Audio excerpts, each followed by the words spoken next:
Romans chapter 8 verse 18. The pain you have been feeling cannot compare to the joy that's coming.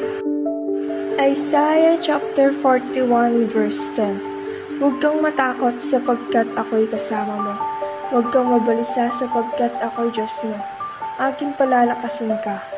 Oo, ikaw ay aking tutulungan. Oo, ikaw ay aking aalalayan ng kanang kamay ng aking katuwiran. Almighty Father, the Creator of earth and heaven, we praise and glorify your name. Thank you for all the blessings and the ways in which you provide for us. For your love and protection, we thank you. Forgive us for all the mistakes and forgive us every time we do something bad. Guide us by your Holy Spirit as we take a step toward our dreams. We ask all this in the name of Jesus. Amen.